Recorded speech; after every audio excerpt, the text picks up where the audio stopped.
We are all obsessed with Charlie Kirk right now and all the theories that pop up about his assassination. Some are more believable than others, but what I keep seeing and hearing is this. It's an inside job, someone on the Turning Point team wanted to the point where Erika Kirk, it was a setup. She married Charlie because it was a setup from a foreign agency, whatever it may be. Save the crocodile tears. You weren't really crying.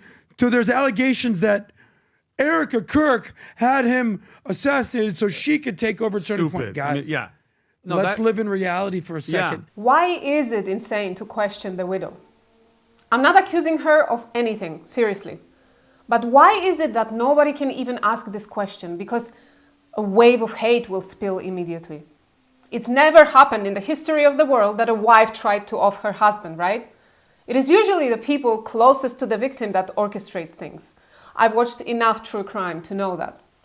Is this theory in the case of Erika far-fetched? Look, I believe yes, but is it fair game to ask questions on all spectrum? Also yes. Was Erika in on it? Is she being exploited like a pawn in a political game? Do they have something on her? Or maybe she's just a grieving widow who is a super Christian, just can't speak naturally when it comes to public appearances. There are many questions about Erika Kirk, and I want to explore some of them here today. Before I do, little disclaimer again. I am not here to bluntly accuse anybody, suggest anything. We are just talking about what we see with our own eyes. I'm not going to be repeating gossip in this episode that circulates online. I just want to analyze and find out why did Erika's speech and public appearances seem weird for people out there and here. So when the shot was fired and the whole world saw that horrible, horrible video of Charlie, there were a lot of emotions all around. I cried, my friends texted me crying. We didn't know Charlie, but it felt somehow personal, unfair and heartbreaking. Everyone, literally everyone's first words were the poor wife and the kids. How could they do it to them? Erika will never get over it. It's terrible. So I was shocked when I saw on my YouTube recommendations just 2 days later, Erika addressing the nation on camera. I knew that watching a widow who just had her husband executed in public speak about it will be heartbreaking, and I will cry and I will fall apart over her tragedy all over again. Then I thought, maybe it will be uplifting, maybe it will be inspiring. And then I watched it. I watched it feeling guilty because I found myself cringing most of the time rather than getting emotional. I really wanted to feel for her. I was expecting to feel for her. I know some of you will get offended by what I'm saying here. I can't help what I saw. And it's this.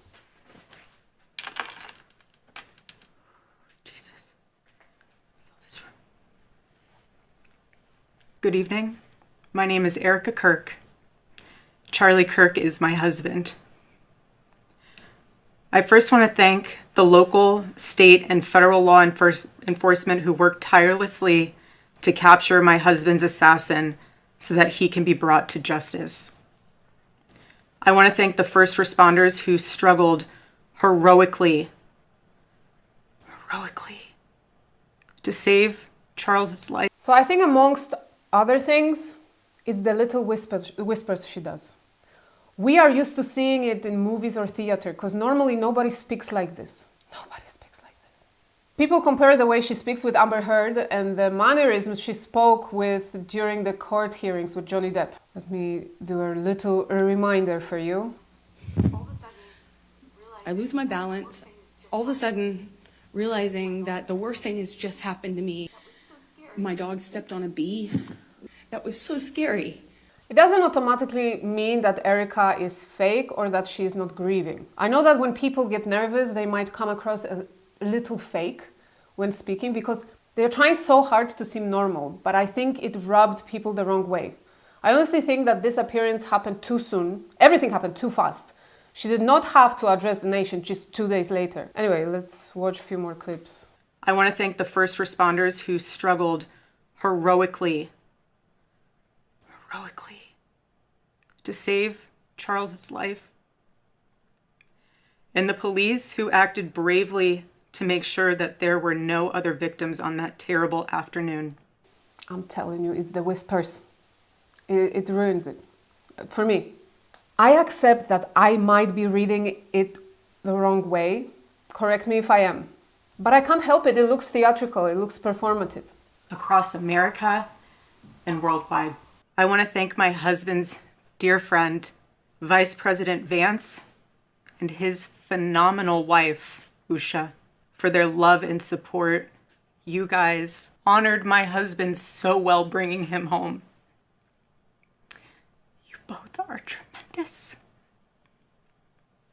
I want to thank President Trump and his incredible family for the same. Mr. President, my husband loved you. And he knew that you loved him too. He did. Your friendship was amazing. You supported him so well. So maybe it's me. Maybe I just don't relate to the way she talks, you know? Sometimes it happens. You just don't like how someone talks, so it doesn't move you. It doesn't pull at your heartstrings. It just doesn't work. I'm willing to accept that. Like I said, I am obsessed with this case. I still get emotional about the whole thing, like most of the people out there. And I keep stressing it because I don't want to not feel good about his wife. I don't want this uneasy feeling when I watch her speak. But here we are, her getting more emotional speaking about Donald Trump, okay? Until love. I will never, ever have the words to describe the loss that I feel in my heart. I honestly have no idea what any of this means. I know that God does, but I don't. But Charlie, baby, I know you do too. I know you do. So does our Lord. Do you agree with me now that it's the whispers? That's what ruins it? I think she is heartbroken over losing her husband, obviously, and she really wants us to know it. So she delivered this speech how she thinks a grieving wife would deliver it. She didn't just say it as herself, you know what I mean? It might be a coping mechanism, distancing yourself from the whole thing and becoming a character, but this is possible in my opinion. She came up with the widow character in her head. This is how the grieving widow would sound and how she would say it, and that's how she said it. Not a psychologist, just guessing. The evildoers responsible for my husband's assassination have no idea what they have done. They killed Charlie because he preached a message of patriotism, faith, and of God's merciful love. But they should all know this. If you thought that my husband's mission was powerful before, you have no idea. You have no idea what you just have unleashed across this entire country and this world. You have no idea. You have no idea the fire that you have ignited within this wife.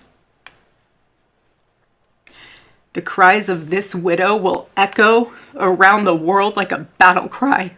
The cries of this widow will echo like a what? Battlefield? What? Echo around the world like a battle cry. I have a feeling she did not write this speech. She needs to look at the page every second word. Granted, might be because she's too emotional to remember what she was going to say, and that's understandable. And I'm not even suggesting she's not grieving. I just find the whole thing very weird. Why did she do this speech 2 days after the murder? Nobody expected her to. Nobody even thought about it. On the contrary, we expected her either to stay away from any media appearances for a while, maybe just make an appearance but not speak. Nobody would want to subject a widow to having to speak about the death of her husband just 2 days after this event. But someone decided it was a good idea. And you know what? A lot of people didn't receive it like I did. A lot of you were moved and praised her for the strength she has to stand there and speak, for her strong faith in Jesus Christ. A lot of you were moved and inspired, and that's fair. But again, why so fast? Americans compare Erika to Jackie Kennedy, but Jackie addressed the nation 2 months after the assassination of her husband, who was the president. Take a look. I want to take this opportunity to express my appreciation for the hundreds of thousands of messages, nearly 800,000 in all, which my children and I have received over the past few weeks. The knowledge of the affection in which my husband was held by all of you has sustained me, and the warmth of these tributes is something I shall never forget. Whenever I can bear to, I read them. All his bright light gone from the world. All of you who have written to me know how much we all loved him, and that he returned that love in full measure. It is my greatest wish that all of these letters be acknowledged. They will be, but it will take a long time to do so. But I know you will understand. Each and every message is to be treasured, not only for my children, but so that future generations will know how much our country and people in other nations thought of him. Your letters will be placed with his papers in the library to be erected in his memory along the Charles River in Boston, Massachusetts. I hope that in years to come, many of you and your children will be able to visit the Kennedy Library. It will be, we hope, not only a memorial to President Kennedy, but a living center of study of the times in which he lived, and a center for young people and for scholars from all over the world. May I thank you again on behalf of my children and of the President's family for the comfort that your letters have brought to us all. Thank you. Not to compare and tell women how to grieve, but even though Jackie kept her composure, you could see she was broken inside. She spoke as Jackie. There was no theatrics, no drama, no overacting. She thanked everyone, she was classy and tactful about it. Most probably because she was allowed to take her time before stepping in front of the camera. But let's go back to Erika. Let's summarize the timeline so far. 10th of September, Charlie was killed. 12th of September, Erika goes in front of the camera to address the nation. On the 13th of September, she posts on Instagram herself with the coffin, herself kissing Charlie's cold hands, hugging the vice presidential couple. Is this her way of dealing with it? Is this her way to be like Jackie Kennedy back in the day when she refused to take off her blood-stained clothes? Let them see what they've done type of thing? Is that the way Erika deals with that? Not for me to judge. There is no protocol here. You have your own moral compass, and if you think posting a video of yourself crying over the open coffin of your assassinated husband is weird, let me know. So on the 18th of September, 8 days after the assassination, Erika was announced as the new CEO of TPUSA. Then on the 21st, the memorial of Charlie Kirk happened. This was my next chance to relate to Erika Kirk, to feel her pain as it was announced that she will do a speech. And I'm not saying she should crumble and fall apart in front of our eyes. This is not what I was hoping for. All I wanted was to hear and see something genuine. Someone speaking normally like a human, without exaggerations, without the elements of performance. Nothing over dramatic, nothing over the top. Simply a woman honoring a memory of her murdered husband. And this is how it went.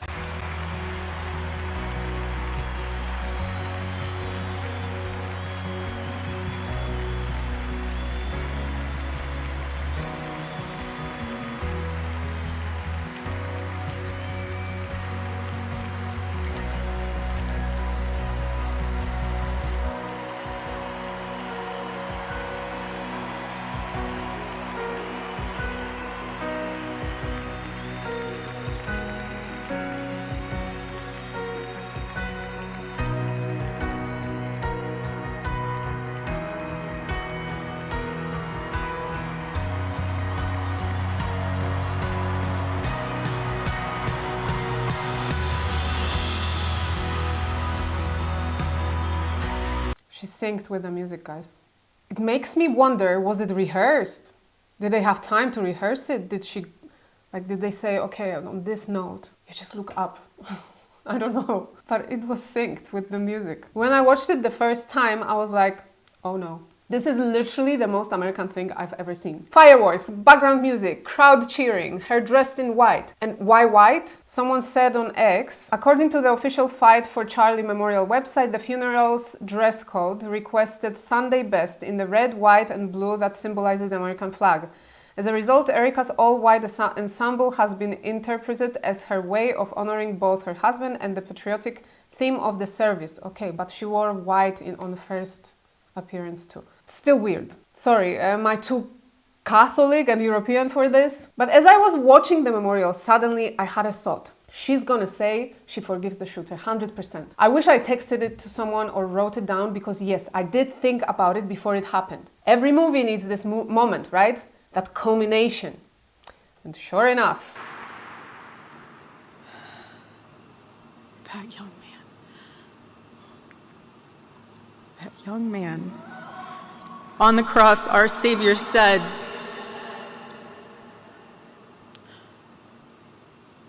"Father, forgive them, for they not know what they do." That young man,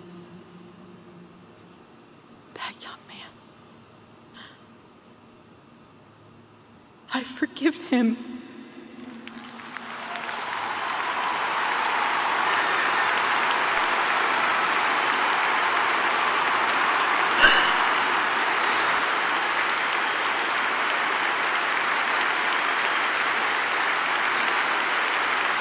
so I'm not saying it's not genuine. Again, I am not, please remember, through all this video, I am not saying she's not being genuine. I'm not saying she's not grieving. I'm not saying she didn't love her husband. I'm just analyzing why is it that she could come off as fake, okay? This is what we're doing here today. So here in this moment, except that it's a whole production around her, she's reading every second word, and just right before she says, "I forgive him," again, she needs to like look at the paper, and then she goes, "I forgive him." So this, it's like if it was organic, if she really felt it in the moment, she wouldn't have to look at the card, at the paper, and be like, "Oh, is it now that I say I forgive him?" I don't know. It's very rehearsed. It's like, obviously she had to write this speech. Was she practicing saying that she forgives him? I don't know. Again, so many people got inspired by it. They said it was amazing, that it shows how strong she is in her faith and as a woman. And maybe it does. I am not judging. I'm just telling you how I perceive it, because I hope I'm wrong. I don't like that I feel like this. It's uncomfortable. Something doesn't sit right with me. At times it seems fake. Like either she's fighting not to fall apart on stage, she's actually forced to do this, or she's performing. And it is okay to question everything and everyone. Okay, there was an assassination. I know there is this unspoken rule in Charlie Kirk's case that we can't criticize the widow as she goes through this hell. But why are they making it so difficult for us? Like this awkward hug with Trump. Look at this. Out, Erika, please come out. Thank you.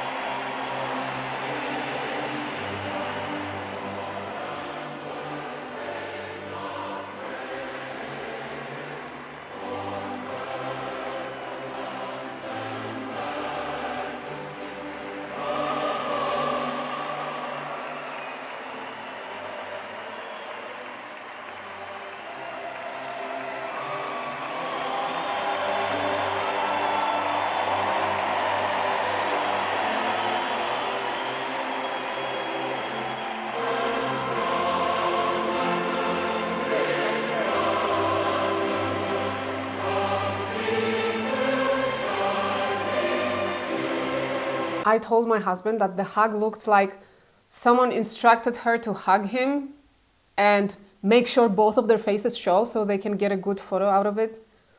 I'm not saying it happened, but it looked like to me. And then she hugs him and he's trying to get away already, and she's like holding on to him. Then she puts her forehead on his face. I don't know.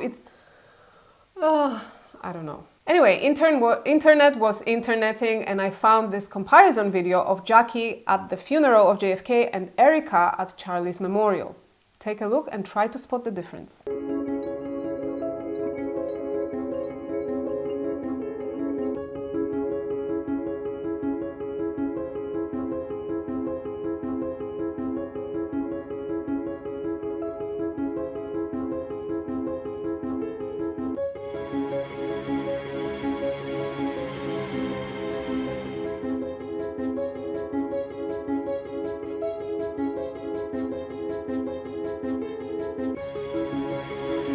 Everyone grieves differently, I guess. But you see why Erika doesn't look genuine. I'm not saying she's not, again, But she doesn't look genuine because they turned it into a circus. Here's another video mocking the whole thing.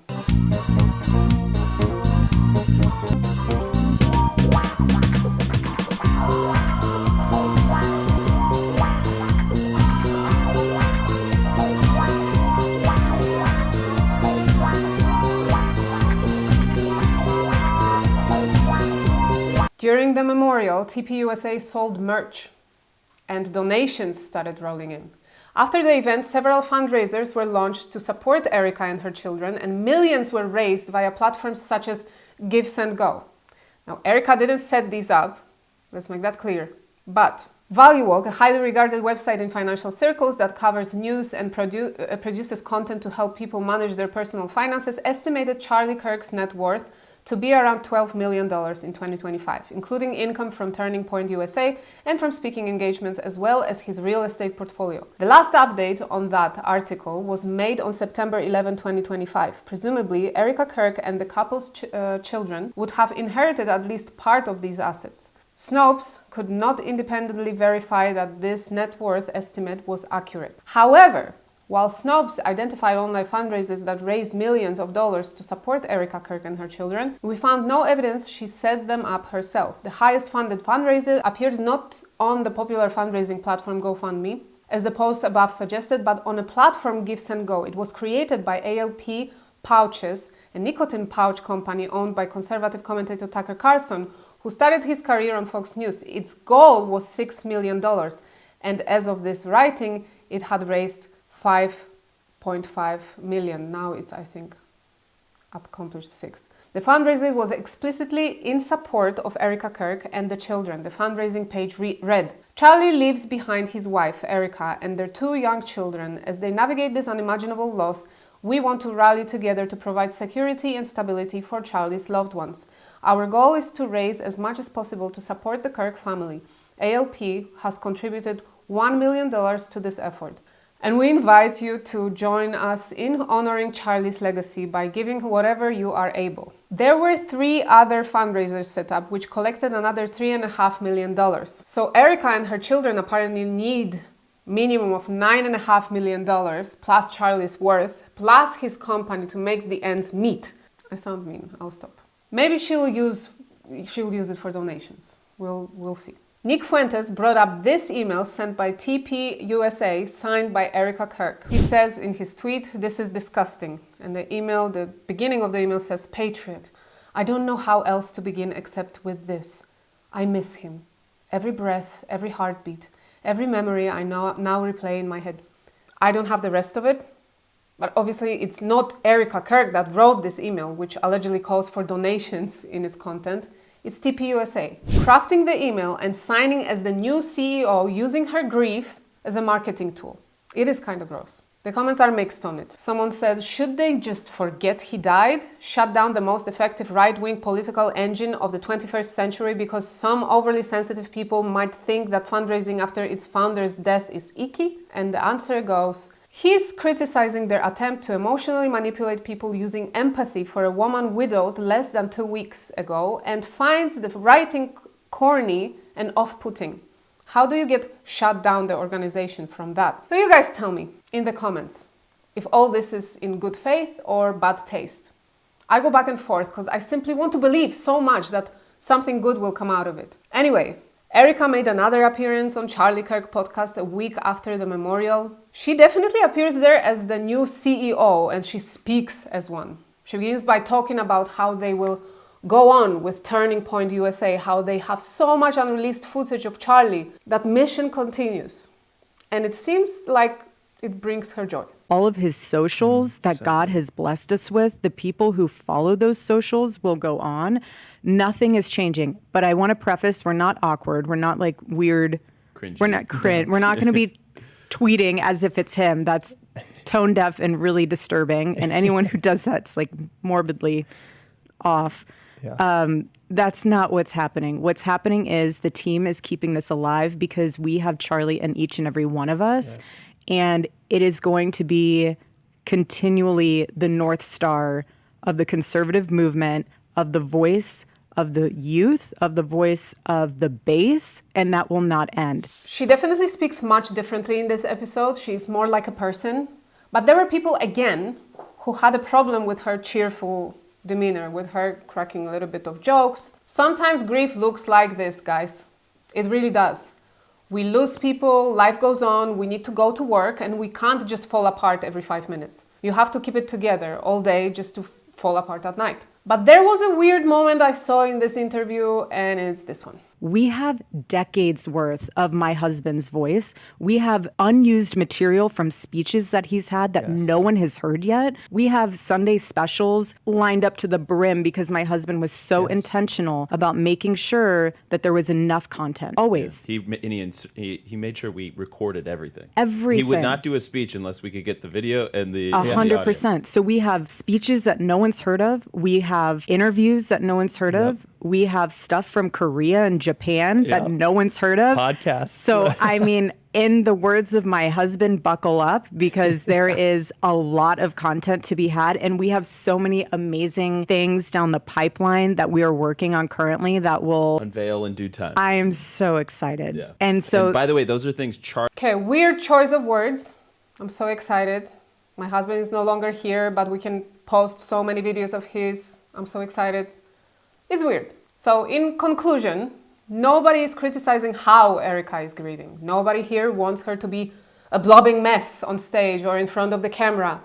That's not what anyone is after, and that's not what everyone is weirded out about. I think it is purely the weird showman type of vibe surrounding her speeches that confused people. And like I said, she might have completely had an out-of-body experience and she wasn't Erika Kirk really when speaking, or maybe she did enjoy the attention. I'm not going to speculate on that, but I will ask you to do that. Did Erika Kirk's public or video appearances seem genuine to you or performative? Let me know in the comments. If you enjoyed this video, make sure to like and share it. And if you haven't yet, subscribe to my channel, turn on the notifications to never miss another Daily Freddo episode. And for even more content, follow me on Instagram at Daily Freddo. That's all for today. Have a good one. That we are working on currently that will unveil in due time. I am so excited. Yeah.